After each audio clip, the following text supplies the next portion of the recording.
থাকবো না ভাই, থাকবো না কেউ, থাকবে না ভাই কিছু, সেই আনন্দে যাও রেধে কালের পিছু পিছু। ছোটবেলা থেকে আমার আবৃত্তি একটা পরিচয়। স্কুলের যে ফুচকাওয়ালা সেও আমাকে কবিতা দিদিমণি বলতো। কলেজ ইলেকশনেও আমার এগেনস্টে কেউ দাঁড়াচ্ছে না, সবাই আমায় পছন্দ করে। আমাকে কোনোদিন বলতে হয়নি পড়তে বসো, ঝুঁকির মধ্যে চাকরি ছেড়ে দিলাম। আগে নিজেকে যোগ্য করো। এটা তো 100 হতে পারে না, তাহলে এটা 100 কত? আমি কিন্তু ক্লাসরুম প্রোডাক্ট নই। তখন সত্যি কথা তো এইসব ফেসবুক হোয়াটসঅ্যাপ ছিল না, কনসেন্ট্রেশন তো ওদিকে চলে যায়নি। 1996 7ই ডিসেম্বর একসঙ্গে একাব্রতী আমি সেটা প্রয়োগ করলাম। বাংলা কবিতাই তো একটা টার্নিং পয়েন্ট। ওটা একটা মানে ঐতিহাসিক মুহূর্ত ছিল। রেড লাইট জোন থেকে আমাকে মেয়েরা ফোন করতো, আজ সেই গোঠে আসে না রাখাল ছেলে, কাঁদে না মোহন বাঁশিতে বটের মূল, এখনো বর্ষা কোদালে মেঘের ফাঁকে বিদ্যুৎ রেখা মেলে। আবৃত্তি এই শব্দটা শোনার পরেই যে কোনো মানুষের মুখে যে নামটি উঠে আসে, যে নামটি উচ্চারিত হয়, যিনি এই আবৃত্তি নামক শিল্পটিকে অসংখ্য মানুষের মধ্যে তার বীজ বপন করেছেন, বহু মানুষ, সাধারণ মানুষের মধ্যে এই আবৃত্তি শিল্পকে যিনি পৌঁছে দিয়েছেন, যিনি ছড়িয়ে দিয়েছেন, তার পরিচয় বোধহয় আলাদা করে করাতে হয় না। তিনি নিজেই নিজের পরিচয়, তিনি অনন্যা, বাচিক শিল্পী, আবৃত্তিকার ব্রততী বন্দ্যোপাধ্যায় রয়েছেন দা ওয়ালের সঙ্গে আজ। নমস্কার দিদি। নমস্কার, অনেক স্বাগত দা ওয়ালে আপনাকে। আমিও খুব কৃতজ্ঞ যে এই ডিজিটাল প্ল্যাটফর্ম থেকে আমার সাক্ষাৎকারের জন্য তুমি এসেছো। অনেকদিন ধরে ফোনে কথা হচ্ছিল। ইতিমধ্যে আমি মাঝে মধ্যেই ফেসবুকে দেখি ওই ছোট ছোট অংশ আসে, অনেক বিশিষ্ট জনকে তোমরা প্রশ্ন করছো। যেমন আমি বিভাদিকটা আমার খুব ইন্টারেস্টিং লেগেছিল। 92 বছরের একজন শিল্পী, দীর্ঘ যাত্রা, জর্জদার কাছে গান শিখেছেন, এখনো অনুষ্ঠান করে যাচ্ছেন। এটা খুব ইন্সপায়ারিং। তারপর শাশ্বতীদি সেটা একটুখানি শুনেছি, সুমন্ত্র শুনেছি, এরকম টুকটাক খুব আসে। আর আমার ফেসবুক আমি বোধহয় দেখি বলে ওই ওয়ালের বিভিন্ন ইন্টারভিউগুলো মাঝে মধ্যে আসে। তোমাকেও দেখেছি। তো সুতরাং তুমি আজকে এসেছো আমার এখানে, তোমাকেও তোমাদেরও স্বাগতম। আপনি ভালো আছেন দিদি ভাই? চলে যাচ্ছে, ভালোই আছি, ভালো তো থাকতেই হবে। ঠিক। এতদিনের আপনার একটা দীর্ঘ যাত্রাপথ, এত বছর ধরে এই শিল্পের সঙ্গে আপনার জড়িয়ে থাকা, কোথাও গিয়ে মনে হয় যে আবৃত্তি নামটা উচ্চারণ করলেই তার সঙ্গে ব্রততী বন্দ্যোপাধ্যায় উঠে আসে, একটা সিনোনিম হয়ে গিয়েছে। আবৃত্তি মানেই ব্রততী, ব্রততী মানেই আবৃত্তি। এটা তো একটা বিরাট সাফল্যের জায়গা। তো আপনি যে সাফল্যের চূড়ায় পৌঁছেছেন, এই শিল্পটা কি সেই চূড়ায় পৌঁছতে পেরেছে? সেটা বিচার করা ঠিক এই জায়গায় দাঁড়িয়ে আমার পক্ষে উচিত নয়। আবৃত্তি দেখো একটা অত্যন্ত প্রাচীন শিল্প, মানে বাক শিল্পের যে চর্চা সে তো সেই বৈদিক যুগ থেকে শুরু, বেদের মধ্যে দিয়ে। আগে ধরো সুর করে অভিনয় করে তোমার আবৃত্তি হতো, মধ্যযুগেও হতো, তার আগে ধরো প্রাচীন যুগে। আমি তো মনে মনে ভাবি, যদিও সেসব ছবি তো আর কোনোদিন দেখতে পাবো না, পড়েছি যে মনে মনে ভাবি যে কালিদাস বিক্রমাদিত্যের সভায় সংস্কৃতে মেঘদূত পড়ছে না, তো তখনও তো আবৃত্তি হতো। মধ্যযুগে শ্রীকৃষ্ণ কীর্তন, বরুচণ্ডী দাস, এবং তারপরে যে ধরো 19বিংশ শতাব্দী রেনেসার যুগ, মাইকেল মধুসূদন দত্ত চলে এলেন, রিচার্ডসন শেক্সপিয়ার পড়াচ্ছেন। রিচার্ডসনের এই যে শেক্সপিয়ার পড়ানো, সেটার একটা বিরাট প্রভাব ছিল। মানে বাংলা আবৃত্তি করার ধরনটা পাল্টে গেল, মানে ইংরেজি আবৃত্তির ধরনে বাংলা আবৃত্তি হতে থাকলো। এই আমরা ওই সময় যাদের কথা পাই, যারা একাধারে অভিনয় করছেন, আবৃত্তি করছেন, তাদের মধ্যে আমরা শিশির কুমার ভাদুড়ির কথা পাই, সৌম্যমিত্র চলে এলেন। হ্যাঁ, বাংলা আবৃত্তি কিন্তু বাঁক নিচ্ছে। তো আমার মনে হয় বিভিন্ন সময় বিভিন্ন জন আসেন যারা যে কোনো শিল্পকে লিড করেন, ঠিক। হ্যাঁ, আমি যখন ধরো কলেজ বিশ্ববিদ্যালয়ে পড়ি তখন যাদের কবিতা আমাকে ইন্সপায়ার করেছে আবৃত্তি, আমি তো সৌমিত্রের ওই ধরো শেষ দিকেও বিভিন্ন অনুষ্ঠানে গিয়ে আবৃত্তির অনুষ্ঠান আমি শুনেছি। কাজী সব্যসাচী খুব অল্প বয়সে চলে গেছেন, আমি প্রদীপ ঘোষ শুনেছি। হ্যাঁ, তারপরে পার্থদা, গৌরীদি, এদের নীলাদ্রিদা দারুণ মানে আবৃত্তিকার ছিলেন, একেবারে মাচার অনুষ্ঠান, মাঠের অনুষ্ঠান, নীলাদ্রিদার জুড়ি নেই। তো এক একটা সময় এক একটা ধারাকে এক একজন লিড করেন এবং নেক্সট জেনারেশনকে ইন্সপায়ার করেন। আমি যেমন এদের দ্বারা ইন্সপায়ার্ড। আমি কোনোদিন অবশ্য ভাবিনি যে আবৃত্তিকে আমি পেশা করব, কিন্তু এনারা আমাকে এই শিল্পটাকে ভালোবাসতে শিখিয়েছেন। আমি যখন আমার বাবা এলপি রেকর্ড আনতেন, সেই এলপি রেকর্ডে যখন আমি সৌমিত্র শুনতাম খুব ছোটবেলায়, মধুবংশীর গলি শুনে শুনে মুখস্থ হচ্ছে, গৌরী ঘোষ, পার্থ ঘোষের কর্ণকুন্তী সংবাদ শুনছি, আমি বলছি কি অসাধারণ। ওটা শোনার পর বলছি আর একবার পড়ি তো বইটা, সঞ্চয়িতা খুলে আবার কর্ণকুন্তী সংবাদটা পড়ছি, এইভাবে এগোচ্ছে।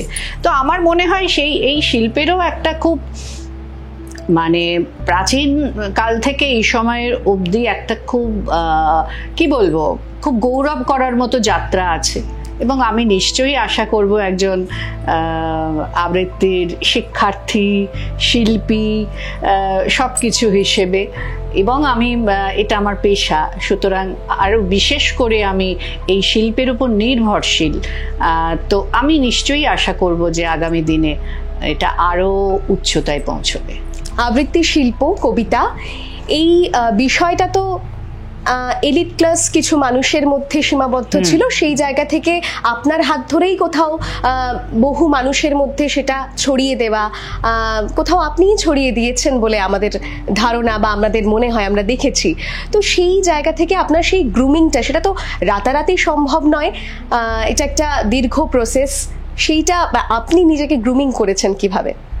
না, এটা দেখো, তোমরা একদম নতুন প্রজন্মের বলে হয়তো এটা মনে হয়, কিন্তু আমরা যখন তোমাদের বয়সী বা আরেকটু যখন বড় হচ্ছি, কলেজ বিশ্ববিদ্যালয়, তারপরের সময়টা ধরো আমি বিশ্ববিদ্যালয়ে আমার এমএসসি কমপ্লিট করলাম 85-86, তারপর সময় কলকাতা তখন অন্যরকম, মানে এই ড্রামা ফেস্টিভ্যাল, বাইরে থেকে থেকে সব আসছে, বাংলাদেশের কত নাট্য দল, কি উচ্চমানের সব প্রযোজনা, ভারতবর্ষের বিভিন্ন জায়গা থেকে বড় বড় নাটকের গ্রুপ আসছে, আমরা নান্দিকার ফেস্টিভ্যাল বা নানা ধরনের ফেস্টিভ্যাল দেখছি। তখন ফিল্ম ফেস্টিভ্যালে অন্যরকম, এত ভিড় বা এরকম না, ভালো ভালো ছবি সাধারণ মানুষেরা মানে টিকিট কেটে আমরা দেখছি। হ্যাঁ, আর তখন সত্যি কথা তো এইসব ফেসবুক, হোয়াটসঅ্যাপ ছিল না, কনসেন্ট্রেশন তো ওদিকে চলে যায়নি। হ্যাঁ, যে ছবি তুলছি, গেছি আর ইউটিউব আপলোড করছি, এরকম ছিল না। কিন্তু তখন আমরা কিন্তু ওই বয়সটার কথা বলছি, আমরা ওই বয়সে একাডেমিতে নাটক দেখছি, এখানে ফিল্ম দেখছি। এবার কি হচ্ছে, যেহেতু ছোটবেলা থেকে আমার আবৃত্তি একটা পরিচয়, মানে আমার বেথুন স্কুলের যে ফুচকাওয়ালা, সেও আমাকে কবিতা দিদিমণি বলতো, কারণ ও জানতো যে স্কুল কলেজে, আমি বেথুন স্কুল এবং বেথুন কলেজ, যে কোনো অনুষ্ঠানে কবিতা দিদিমণি থাকবেই। এই যে আমার কিন্তু মঞ্চের যে জড়তাটা কেটে গেল, এই স্কুল কলেজ এবং তাদের প্রতিনিধিত্ব করা, ইন্টার স্কুল, ইন্টার কলেজ, এবং যেখানেই যাচ্ছি আমি প্রাইজ নিয়ে আসছি, সবাই জানছে। হ্যাঁ, teaching staff, non teaching staff, ফুচকাওয়ালা, সবার কাছে আমি একজন কিন্তু তখনই সেলিব্রিটি হয়ে গেছি। সেটা একটা মজার ব্যাপার। কলেজ ইলেকশনেও আমার এগেনস্টে কেউ দাঁড়াচ্ছে না, সবাই আমায় পছন্দ করে। হ্যাঁ, তো কোনো মানে নন পলিটিক্যাল পার্টি, আমি একদম দাঁড়াচ্ছি আমি ইলেকশনে। এইখানে আপনাকে তো আমি একটা প্রশ্ন করবো। এইখানে প্রশ্নটা হচ্ছে যে তখনও আপনার কলেজ বেলাতে তখনও যেমন আপনার অপোনেন্টে কেউ ছিল না, এখন কি কাউকে দেখতে পান? সেই প্রশ্নে আমি পরে আসছি। তো আগে তোমার আগের প্রশ্নটার উত্তর দিই। তো ওই সময়টা কি হচ্ছে, তখন আমার যেহেতু ভেতরে ভেতরে তখন আবৃত্তি বা এর শিল্পের প্রতি ওরকম একটা প্যাশন গ্রো করেছে, আমি ভাবতাম যে নাটকের যে প্রোডাকশন গুলো হচ্ছে তাতে এত ধরনের আমি ডাইমেনশন পাচ্ছি, এতগুলো স্তর পাচ্ছি। ফিল্মে যখন আমি দেখছি যে এক একটা বিষয়কে কিরকম মানে পোয়েটিক্যালি প্রেজেন্ট করা হচ্ছে, হ্যাঁ, বিদেশের দেশ বিদেশের ফিল্মগুলোতে বড় বড় সব পরিচালকদের, তাহলে আবৃত্তিকে কি আরেকটু অন্য মোড়কে প্রেজেন্ট করা যায়, এই ভাবনাগুলো আমার তখন থেকে শুরু হলো। আর তুমি যেটা বলছো যে তখনও ধরো সাধারণের এতটা না হলেও সাধারণের কাছে সেটা জনপ্রিয় করছেন প্রদীপ ঘোষ, শিবাজি পার্কে আবৃত্তি করছে না, আমরা অনেকে শুনতে পাচ্ছি যে রাস্তার ধারে ট্রাফিক আটকে গেছে তখন যখন উনি ওই খেপেছে পাগলি মায়ের দামাল ছেলে কামাল ভাই। আমি আবার কাজী সব্যসাচীর কাছে গিয়ে অনুরোধ করছি, ওইটুকু মেয়ে আমি কত পাকা ছিলাম, অনুরোধ করছি যে আপনি একটু কামাল পাশা শোনাবেন। কাজী সব্যসাচী বললেন যে ওটা প্রদীপ, ওটা যে শোনাবে সে এখন অডিয়েন্সে বসে আছে। তখনও তো আমি অত কিছু জানি না, আমি ওনাকে কামাল পাশাটা শোনাতে বলেছি। এইসব শুনি বিভিন্ন এলপি রেকর্ড টেকর্ডে বাবা নিয়ে আসছেন, তো তারপরে আমি অনেক পরে ওনার কথাটার মানে গুরুত্বটা বুঝেছি যে, এবং আর একটা বুঝেছি যে একজন শিল্পী আর একজন শিল্পীর প্রতি কতটা কথার মধ্যে দিয়ে সম্মান প্রদর্শন করেন, যে উনি কিন্তু কামাল পাশা বললেন না এবং তখন অডিয়েন্সে বসে আছেন প্রদীপ ঘোষ। সেই অনুষ্ঠানে আবার প্রদীপদা কামাল পাশা শোনালেন। আপনার কণ্ঠে একটু শুনবো। হ্যাঁ, ওই খেপেছে পাগলি মায়ের দামাল ছেলে কামাল ভাই, অসুরপুরে শোর উঠেছে জোরসে সামাল সামাল তাই, কামাল তুনে কামাল কিয়া ভাই, হো হো কামাল তুনে কামাল কিয়া ভাই। হ্যাঁ, এই শুরুটা আর কি। তো এই হচ্ছে তুমি যেটা বলছো যে সাধারণের মধ্যে কিন্তু তখন প্রদীপদা ছড়িয়ে দিয়েছেন, নীলাদ্রি শেখর বসু যার কথা বললাম, আর পার্থদা গৌরীদি যেটা তুমি বলছিলে হয়তো একটু এলিট, কিন্তু ধীরে ধীরে অনেক অনুষ্ঠান এমনও আমি শুনেছি যে সাধারণ দর্শকও খুব অ্যাকসেপ্ট করতেন। তখন থেকেই কিন্তু এই ট্রেন্ডটা চলে আসছে সাধারণের কাছে। আমার খুব মনে মনে একটা ইচ্ছে ছিল আমি অনুষ্ঠান কোনোদিন আমি মঞ্চে বলবো, এবং আমি এইরকম টানা 1 ঘন্টা 1.5 ঘন্টা বা 2 ঘন্টা বলবো, যেরকম একটা নাটক আমি দেখছি। আমি যদি আবৃত্তিকে গেঁথে গেঁথে এইরকম কোনো একটা উপস্থাপনা কখনো করি, তো এই ভাবনাটা তখন আমার মধ্যে চলতে থাকলো।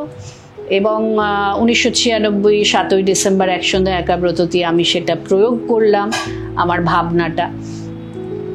সাধারণ মানুষ এসেছিলেন, আমি জানি না কেন অত মানুষ ভিড় করেছিলেন, রবীন্দ্র সদন হাউসফুল, এখনো সেটা একটা স্বপ্নের মতো মনে হয়। তো তারপর থেকে এই যে আবৃত্তির সঙ্গে একটা আবহ, একটা প্যাকেজ, কোথাও মনে হয় সেই সন্ধ্যেটা একটা মানে ভীষণ ইম্পর্ট্যান্ট, একটা ভীষণ ইম্পর্ট্যান্ট। তো বাংলা কবিতাই তো একটা টার্নিং পয়েন্ট, ওটা তখন বুঝতে তো পারিনি, এখন বুঝতে পারি। ইতিহাসটা যখন তৈরি হয় তখন বোঝা যায় না, আর যিনি করেন তিনিও বুঝতে পারেন না, অনেক পরে সময়ে বলে যে ওটা একটা টার্নিং পয়েন্ট ছিল বা ওটা একটা মানে ঐতিহাসিক মুহূর্ত ছিল।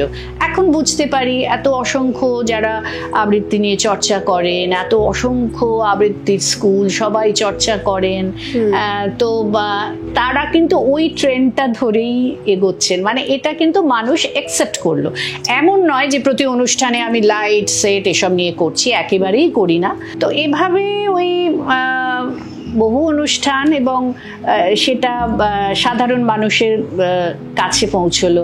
চাষির ঘরেও আমার আবৃত্তির ক্যাসেট বাজতো, আমি সেই মেয়ে রিলিজ করার পর একজন চাষির ঘরেও বাজতো। আমাদের রেড লাইট জোন থেকে আমাকে মেয়েরা ফোন করতো যে আপনি কিভাবে আমাদের কথা এইভাবে বললেন, না পাঠানো চিঠি। সুনীল গঙ্গোপাধ্যায় এমন হিট হলো যে ওরা ফোন করে, একদিন দেখছি এরকম ফোন এসেছে আর মেয়েটি শুধুই কাঁদছে। আমি বুঝতেই পারছি না। তারপর শুনলাম যে উনি বললেন, উনি তো আর সুনীল গঙ্গোপাধ্যায় বোঝেন না, উনি আমাকে আমার কবিতা শুনেছেন, আর তখন আমি দূরদর্শনের সংবাদ পড়ি। তো সংবাদ পাঠ শোনেন, আমি আপনাকে দেখেছি, আপনি কি করে আমার কথা বললেন। তার মানে দেখো, কবিরাও তো জীবন থেকেই জীবনের ছবি আঁকছেন কবিতা। এরকম অনেক হয়েছে টুকরো টুকরো ঘটনা, যা আমাকে নিরন্তর মানে খুব মোটিভেটেড রাখে। বিভিন্ন মানুষের জীবনে এই ধরনের ভীষণ কিছু ঘটনা ঘটে যায় যেগুলো আপনাকে ভীষণভাবে শিল্পের প্রতি আরো বেশি অনুরাগী। সেই ঝুঁকির মধ্যে চাকরি ছেড়ে দিলাম, অত ভালো টাকা মাইনে পেতাম, হাতে দেখছি তারপরের মাসে মাত্র 300 টাকা পড়ে আছে। শিল্পের জন্যই শুধু চাকরি ছেড়ে দেওয়া? হ্যাঁ, শিল্পের জন্যই। কেননা আমি তো মানে আমার যা পড়াশুনো ছোটবেলা থেকে সিরিয়াস পড়ুয়া, আমাকে কোনোদিন বলতে হয়নি পড়তে বসো। ভালো রেজাল্ট সব জায়গাতেই। প্রথমে CMDA-তে জয়েন করলাম, কিন্তু ওই ধরা বাঁধা কাজ, দূরদর্শনে নিউজ পড়তে পারছি না, এখান থেকে অ্যাসাইনমেন্ট আসছে, রোজ বসের কাছে বলতে হচ্ছে আজকে আমি আগে যাব। তারপর বললাম না, মনে মনেই হলো যে এটা আমি ঠিক করছি না, চাকরি ছেড়ে দিলাম। তো কবিতার জন্য জীবন বাজি, মোটামুটি প্রায় সেই রকমই। তারপরে আপনার সেই চাকরি ছেড়ে দিয়ে কবিতাকেই পেশা হিসেবে, হ্যাঁ পেশা হিসেবে নেওয়াটা তো তখন যেটা নিতে পারবো বুঝতে তো পারিনি। তখন আবৃত্তি পরিষদে আবৃত্তি চর্চা করছি, ওখানে একজন যিনি সংগঠক সুবীর চট্টোপাধ্যায়, আজকে তিনি আর নেই, সুবীরদা খুব খুশি হতেন যদি শুনতে পেতেন কোথাও থেকে যে তার নামে আমি বলছি। তিনি আমাকে প্রথম বললেন যে তুই পারবি, আমি আবৃত্তি পরিষদ থেকে একটি একক সন্ধ্যা করব, তোর জন্য আমি রবীন্দ্র সদন বুক করে ফেলেছি, তুই তৈরি হ। ওই এই যে প্রথম যে ফুটটা মানে জমিটা পেয়ে গেলাম, রবীন্দ্র সদন পেয়ে উনি বুক করে দিলেন। হ্যাঁ, তারপর আনুষঙ্গিক সব ব্যাপার দায়িত্ব উনি বলছেন তুই শুধু করবি, তোকে আর কিছু ভাবতে হবে না। কল্যাণ সেন বড়াটের কাছে গেলাম, উনি একেবারে উদার মানুষ, দরাজ মানুষ, তোকে কিচ্ছু ভাবতে হবে না, কোনো পেমেন্টের কথা ভাবতে হবে না, আমরা নিজে থেকে করব। শুভ দাশগুপ্ত, তার কবিতা তখন ওই যে আমি সেই মেয়ে যার কবিতা, উনি বলেন আমি পুরো পরিকল্পনা করে দেবো, তোমায় কিচ্ছু ভাবতে হবে না, আর একটা কবিতা আমি লিখবো, ওটা তুমি লাস্টে বলবে। তখন জানি না কি কবিতা, তো একসঙ্গে একাব্রতী ওই অনুষ্ঠানের দিন 7 আগে শুভদা বললেন এই কবিতাটা লিখেছি, এটা হবে তোমার শেষ উপস্থাপনা, তুমি সেইভাবে প্ল্যানিংটা করো। যখন এরকম প্ল্যান হচ্ছে, আমি তখন বললাম যে না, আমি রবীন্দ্রনাথ দিয়েই শেষ করব। তো আমার মনে আছে ওই 96-এ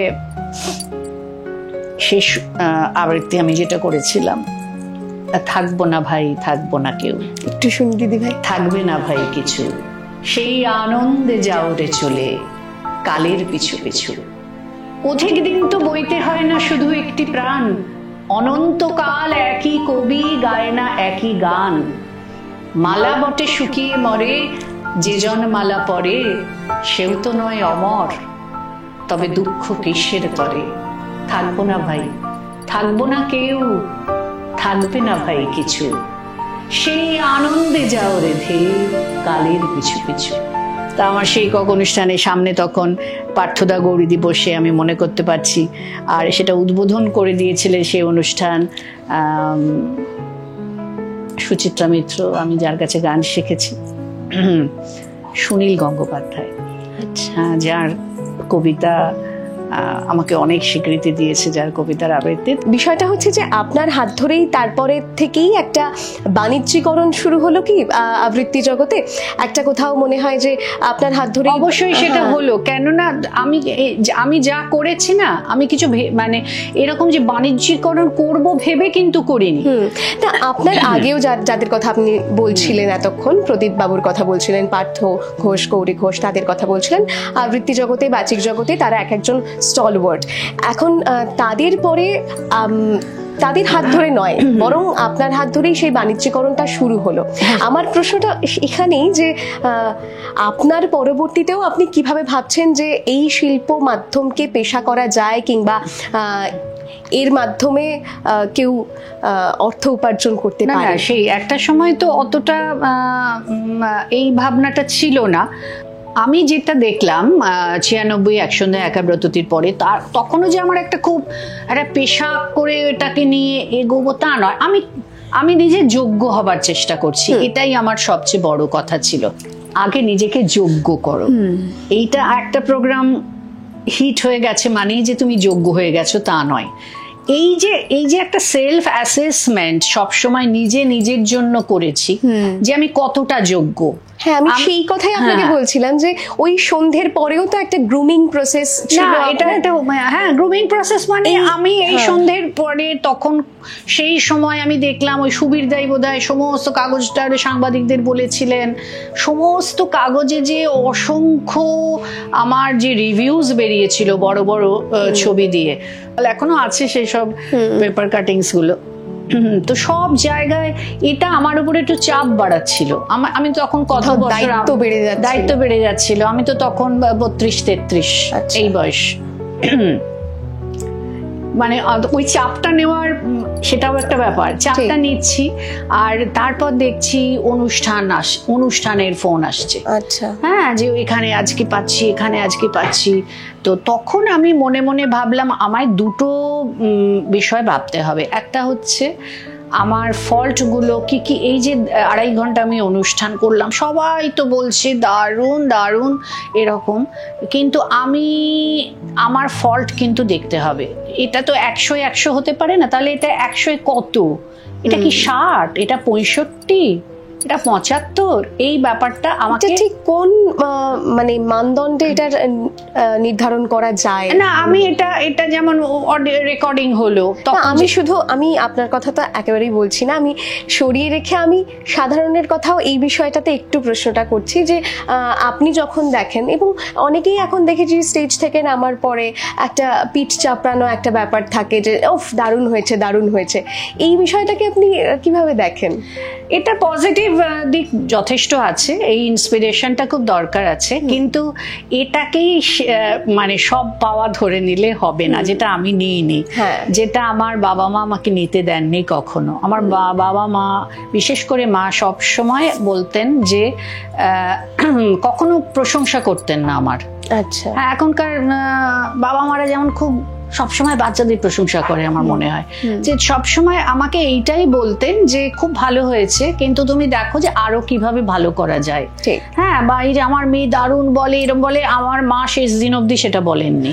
হ্যাঁ, এটা আমি আমার ছাত্রছাত্রীদের বলি যে কখনো বলেননি।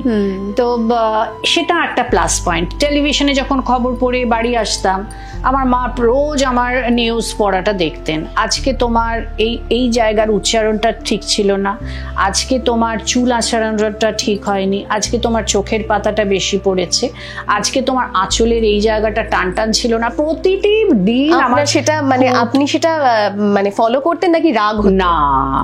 হ্যাঁ, আমি ফলো করতাম। এইটা হচ্ছে আমার ব্যাপার। আমাকে যদি কেউ নেগেটিভ দিকটা বলে, সেই জায়গাটা আমি বারবার মানে সার্চ করার চেষ্টা করি এবং সেটা থেকে বেরিয়ে আসার চেষ্টা করি যে এর পরের বার আমি আর এটা করব না। তো এরপরে যেটা হলো যে প্রচুর অনুষ্ঠান এদিক ওদিক থেকে আমার ডাক আসতে থাকলো।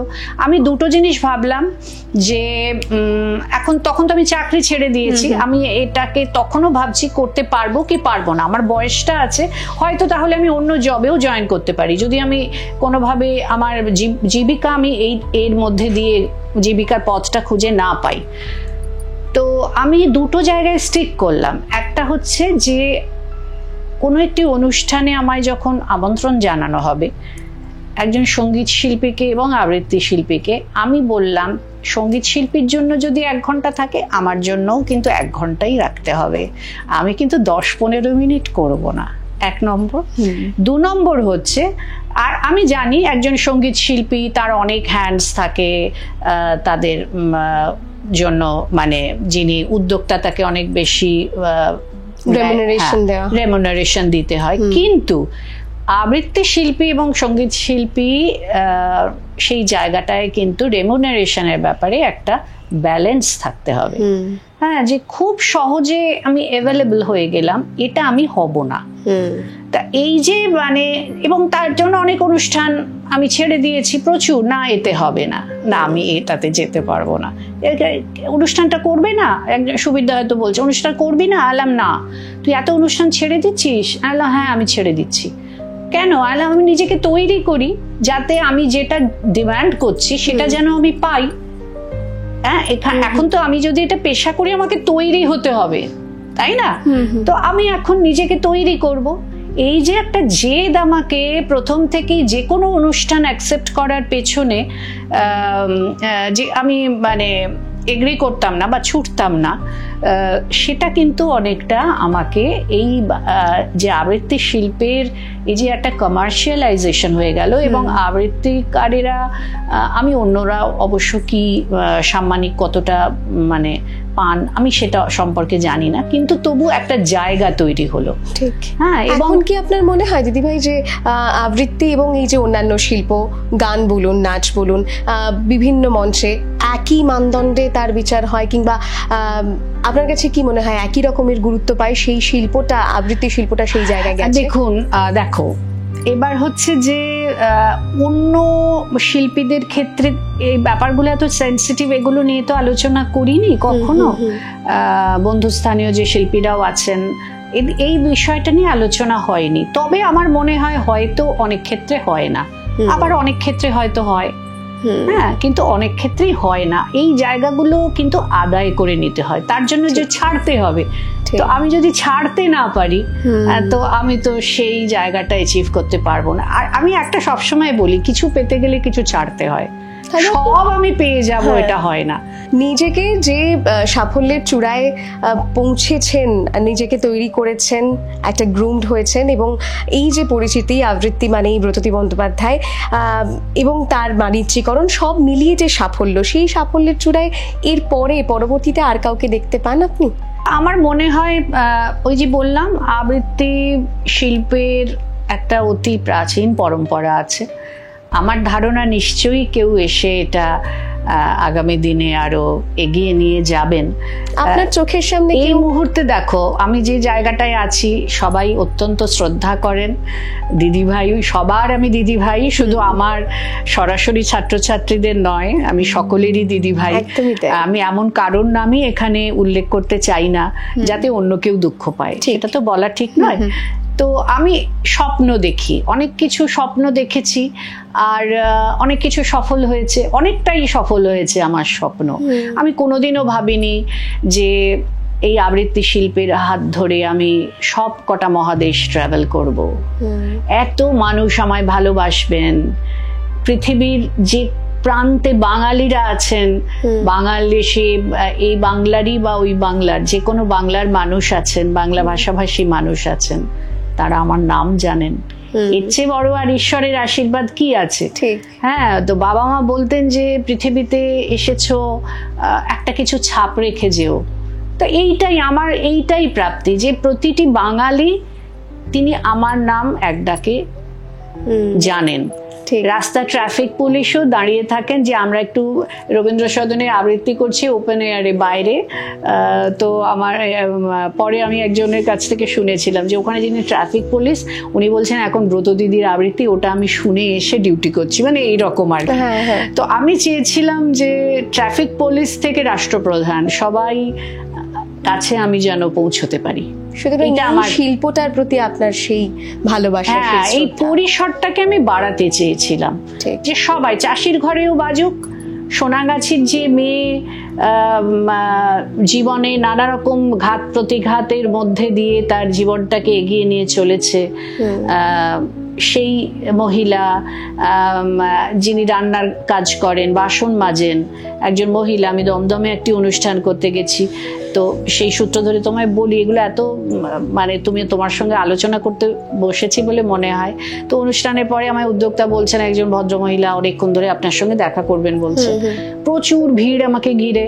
তো দেখছি একজন খুব ময়লা শাড়ি পরা একজন মহিলা দূরে দাঁড়িয়ে আছেন, বয়স্ক, এটা প্রায় 20 বছর আগের ঘটনা। তো তখন আমি ওনাকে ডেকেছি, আপনি বলুন যে মা আমার হাতে 10,000 টাকা দিচ্ছেন। কি বলছে? আপনি কেন দেবেন? কি হয়ে কেন দেবেন আপনি? আমি ওনাকে অবাক হয়ে গেছি। তো তখন বলছেন যে আমি না খুব ছোটবেলায় স্কুলে পড়তাম, আমি তখন আবৃত্তি করতাম, তারপর তো আর না, নিজের নানা দুর্যোগের মধ্যে পড়েন, আর পড়াশোনা করতে পারেননি, এখন লোকের বাড়িতে কাজ করেন, কিন্তু মানে ওই ক্যাসেট শোনেন এবং সেখানে আমার কবিতা শোনেন, আবৃত্তি শোনেন। তো উনি এবং আমাকে উনি এতই ভালোবেসে ফেলেছেন এবং টিভিতে আমাকে দেখেছেন যে রোজ আমার জন্য যা ওনার আয় হয় তার থেকে একটু একটু করে জমিয়েছেন। বুঝেছো? সেটা ওই যে হ্যাঁ, সেটা ওই 10,000-এ দাঁড়িয়েছে। তো এইটা আমি মা তোমাকে দিতে চাই, তুমি যদি এটা দিয়ে তোমার পছন্দের শাড়ি বা কিছু কেনো, এটাই আমি স্বপ্ন দিয়ে, আমার তো ছেলে মেয়ে নেই, তো এটা আমি দিতে এসেছি। সে আর কি বলবো, মানে তুমি ভাবো যে তখন আমার চোখ দিয়েও জল পড়ছে, যিনি উদ্যোক্তা তার চোখ দিয়েও জল পড়ছে। মানে এই ভালোবাসাগুলোই আমার জীবনের সবচেয়ে বড় প্রাপ্তি। যে শিল্পটাকে নিয়ে আপনার এত ভালোবাসা, সেই শিল্পটার আগামী ভবিষ্যৎ আপনি কি দেখছেন, এর পরবর্তীতে আপনি কি দেখছেন, এবং আপনার অসংখ্য ছাত্রছাত্রী এবং তাদের জন্য কি রেখে যাবেন, আপনার বার্তা কি থাকবে? দেখো, এখন তো মানে একটা সময় ছিল যখন পূর্ববর্তী প্রজন্মের কাজগুলো পরবর্তী প্রজন্মের কাছে সেভাবে অনেক সময় ডকুমেন্টেড থাকতো না। যেমন আমি কোভিডের সময় পার্থদা গৌরীদির ওপর যে ডকুমেন্টারিটা আমি এবং সুমন্ত্র দুজনের সংস্থা মিলে করি, তাতে পার্থদা গৌরীদির যে সারা জীবন যে কাজ করেছেন এমনও তরুণী বাবা এই নামে, সেই ডকুমেন্টারি আমাদের এক ভাই বন্ধু প্রতিম পলাশ, সে ওই সময় ডকুমেন্টারিটা কাজ শেষ করে, ডকুমেন্টারির কাজও শেষ হলো, গৌরীদি চলে গেলেন। হ্যাঁ, এবং রয়ে গেল সেটা। পরবর্তী প্রজন্ম পার্থদা গৌরীদির মুখ থেকে সরাসরি শুনতে পারবে তারা কিভাবে ভেবেছেন শিল্পটাকে, কিভাবে তারা এগিয়েছেন। এখন অনেক কিছুই আমাদের কাজগুলো ডকুমেন্টেড থাকছে, তাই না? এই যে ধরো তোমার সঙ্গে আমার ইন্টারভিউটাও ডকুমেন্টেড।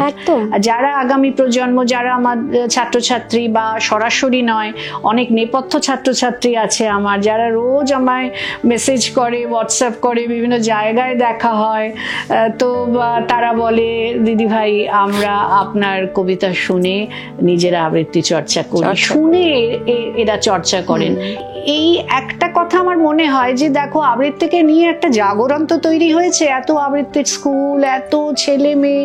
আমার এটাই মনে হয় যে কিছু অংশ তার মধ্যে হয়তো টাইম পাস করে, কিছু অংশ টাইম পাস করে। আমি ধরে নিলাম 70 থেকে 75% টাইম পাস করে। হ্যাঁ, কিন্তু 25% আছে যারা শিল্পটা নিয়ে ভাবে, পড়াশুনো করে। পড়াশুনো করতে হবে তো, একটা কবিতা শুধু মুখস্থ করে গিয়ে বলে দুটো ফেসবুকে ছবি দিলে কি আবৃত্তি চর্চা হবে? ঠিক হবে না। তো পড়াশুনো করতে হবে, কিভাবে একটা কবিতার মানে তুমি হাতে পেলে সেটাকে আবৃত্তির উপযোগী করে তুমি তৈরি করবে। কেননা দুটো ডিফারেন্ট মিডিয়া। একটা কবিতা আমি যখন পাচ্ছি সেটা প্রিন্টে আসছে আমার কাছে, তাই তো, বইয়ের পাতায়। সেই বইয়ের পাতা থেকে ওই মিডিয়ামটা কিন্তু চেঞ্জ হয়ে যাচ্ছে, স্টেজ মিডিয়াম। একটা ধরো ঘরে বাইরে উপন্যাস সত্যজিৎ রায় যখন পড়ছেন, ওটা বইয়ের পাতায় পড়ছেন, তারপর উনি ওনার ভাবনা দিয়ে ওটা ফিল্ম মিডিয়াতে উপস্থাপনা করছেন, পথের পাঁচালী। আমি তাদের কথাই বলছি সবসময়, তাদের মতো মানে মানুষদের এক্সাম্পলই সকলের সামনে তুলে ধরি। তো এই যে এটা কিন্তু সম্পূর্ণ তোমার ভাবনা, তুমি কিভাবে ওটাকে উপস্থাপন করছো। এই প্রসেসটা খুব চটজলদি হয় না। এই প্রসেসটার জন্য অনেক মনঃসংযোগ, নিজেকে অনেক নিজের মধ্যে নেওয়া, নিয়ন্ত্রণ করা করে যখন তোমার বুদ্ধি দিয়ে, মেধা দিয়ে সেটাকে তুমি প্রেজেন্ট করবে, সেটা যেন আর সকলের চেয়ে একটু অন্য রকম হয়। ঠিক, মানে তোমার বলাটা, তবে তো তোমাকে লোকে মনে রাখবে, না হলে তো আর সকলে আর মতো হয়ে গেলে। তো আমার মনে হয় 25% আছেন যারা বা আছে যারা ছেলেমেয়েরা চর্চা করছে। তো আগামী দিনে এই শিল্পকে এগিয়ে নিয়ে যাওয়ার দায়িত্ব তাদেরই। আর এই যে আপনিও বলছিলেন একটু আগে, এবং আমরাও দেখেছি যে বিভিন্ন জায়গায় প্রত্যেকটা পাড়ার মোড়ে মোড়ে যেন মনে হচ্ছে একটা করে আবৃত্তির স্কুল গজিয়ে উঠেছে। সেখানে কি শিক্ষার মানে আবৃত্তি শিক্ষার মানটা বজায় রয়েছে? সেগুলো অনেকেরই বজায় নেই, কারোর আলাদা করে নাম করছি না। অনেক জায়গা থেকে আমার আমন্ত্রণ আসে, ওই যে বললাম কিছু কিছু যাই না, আবার কিছু কিছু তো যাই। তো কিছু কিছু গেলে যখন ওরা সামনে বসিয়ে আমাকে তাদের ছেলে মেয়েদের আবৃত্তি, ছাত্রছাত্রীদের আবৃত্তি শোনান, আমি শুনি, আমার তখন বেশ কিছু ক্ষেত্রে আমি খুব শকড হয়েছি কিন্তু আমার পক্ষে তো সবসময় তাদের বাবা মা এসে আমার সঙ্গে ছবি তুলছেন, তাদেরকে দিয়ে ছবি তোলাচ্ছেন, সবসময় কি এরকম সরাসরি নেগেটিভ মন্তব্য তো করা যায় না। কিন্তু আমার মনে হচ্ছে কোথাও তাদের প্রশিক্ষণে ফাঁক আছে। তাহলে শিল্পের মানটা কোথাও ওভারঅল পড়ে যাচ্ছে। হ্যাঁ, এই সব ক্ষেত্রে পড়ে যাচ্ছে, কিন্তু এটাই শেষ কথা নয়। নিশ্চয়ই কিছু কিছু জায়গায় ঠিক মতো প্রশিক্ষণ হচ্ছে, এবং সেটা দেখো, আমি কোন স্কুলে পড়বো আমার বাবা মা ঠিক করতেন।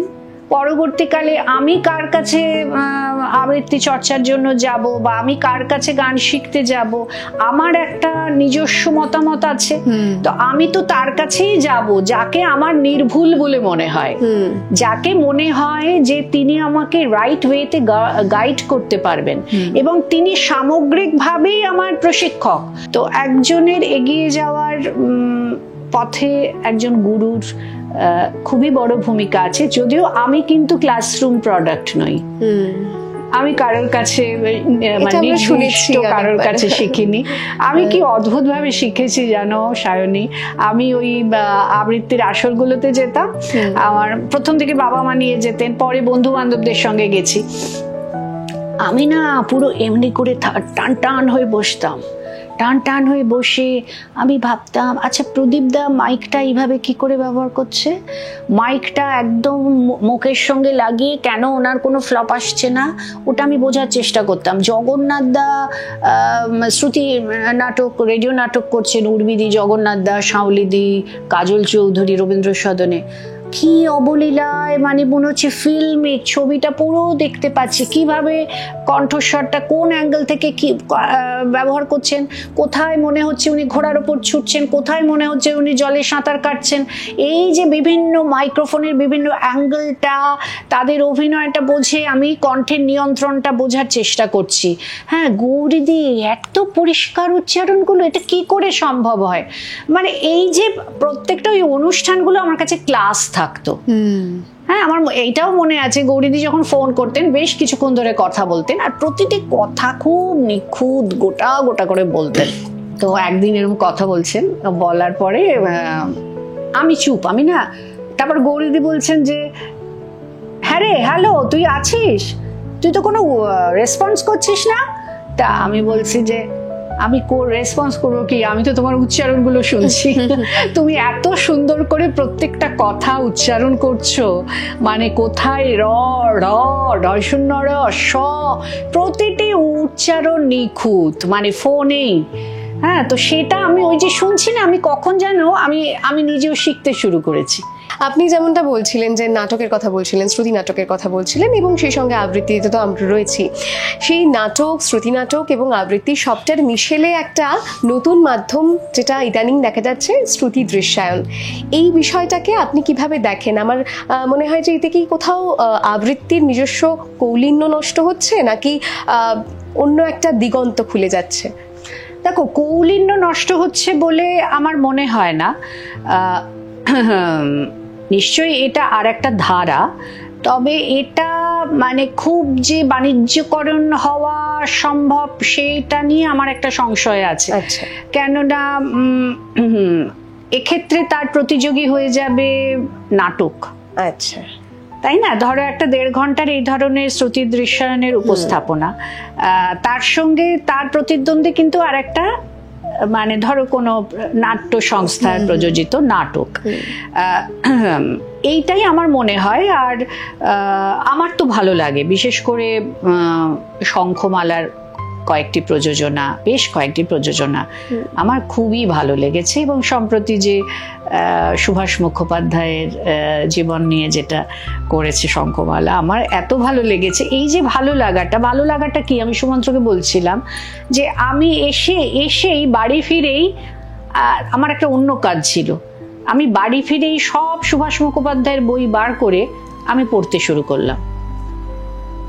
এই জায়গাটায় কিন্তু এই যে প্যাশনটা এই জায়গাটায় ধাক্কা দেবে। মানে শ্রুতি দৃশ্যায়ন বিষয়টাকে কোথাও আবৃত্তি থেকে বিচ্ছিন্ন, না, আবৃত্তি থেকে বিচ্ছিন্ন না, এটা আরেকটা ধারা, পজিটিভ দিক, সেটা পজিটিভ দিকও তো। এই ধরনের স্ক্রিপ্ট করতে অনেক পড়াশোনা করতে হয়। সুভাষ মুখোপাধ্যায় একজন কবির জীবনকে জানতে হয়েছে, তার অতগুলো কবিতাকে ওইভাবে উপস্থাপনা করেছে, কিন্তু এটা একটা অন্য ধারা। হ্যাঁ, আমার কি ছাত্রছাত্রীরা অত দীর্ঘ না হলেও 15 মিনিট 20 মিনিটের এই ধরনের উপস্থাপনা রাখে, কিন্তু আমার যেটা নিয়ে আমার একটু সংশয় যে এই যে পেশাগতভাবে এই শ্রুতি দৃশ্যায়নকে এস্টাবলিশ করা কতটা মানে সহজ হবে, সেটা নিয়ে আমার একটু সংশয় আছে। বুঝতে পেরেছো? কারণ সেখানে ওর প্রতিদ্বন্দ্বী হয়ে যাচ্ছে একটা নাটকের পূর্ণাঙ্গ নাটক। হ্যাঁ হ্যাঁ, এইটাই দেখো, একটা জিনিসকে প্রফেশনালি সাকসেসফুল হতে গেলে তার অনেকগুলো স্টেপস আছে। সেই স্টেপসগুলো যে ঠিক ভাবে মানে রিলেট করতে পারবে বা কোঅর্ডিনেট করতে পারবে, সেটাই আসল, সেটা মানে পেশাগত সাফল্যের জন্য খুব জরুরি বলে আমার মনে হয়। ঠিক দিদিভাই, আবারও সেই আরেকটা প্রশ্ন যেটা আমার একটু অধরা থেকে গেল উত্তরটা, সেটা হচ্ছে যে সেই আর কি পেশা হিসেবে কি এই শিল্পকে আগামী দিনে বেছে নেওয়া যায়? নিশ্চয়ই যায়। ধরো আমার অনেক ছাত্রছাত্রী, শুধু আবৃত্তি ক্ষেত্র কেন বলবো, যারা আবৃত্তি চর্চা করছে, আমার অনেক ছাত্রছাত্রী আছে যারা বিভিন্ন মিডিয়াতে কাজ করছে। কেউ ধরো এরকম সাক্ষাৎকার ভিত্তিক কত অনুষ্ঠান করছে, কেউ নিউজ রিডার, অনেক নিউজ রিডার আছে যারা আমার পুরনো সব ছাত্রী, হ্যাঁ, রিপোর্টিং করছে। কারণ যেহেতু ওটা বাকশিল্পের সঙ্গেই জড়িয়ে, এই বিভিন্ন ক্ষেত্রে তারা যেতে পারে। রেডিও জকি অনেকেই হয়েছে, তারা তো একসময় আবৃত্তি চর্চা করত। এবার যারা আবৃত্তি শিল্পী হিসেবে আগামী দিনে পথ চলতে চায়, তাদের এগোতে গেলে একটু অন্যভাবে কিছু ভাবতে হবে, বুঝেছো? কেননা মানুষ একটা জিনিস, একটা বিষয় দেখে দেখে শুনে এখন অভ্যস্ত টানা 25-30 বছর ধরে। তার আগে যেমন একটা অভ্যেস তৈরি হয়ে গিয়েছিল, সেটা তো ব্রেক করেছে। যার ব্রেকিং পয়েন্টে অনেক সমালোচনাও শুনতে হয়, সেটাকে পজিটিভলি নিয়ে আমরা অনেকে এগিয়ে গিয়েছি।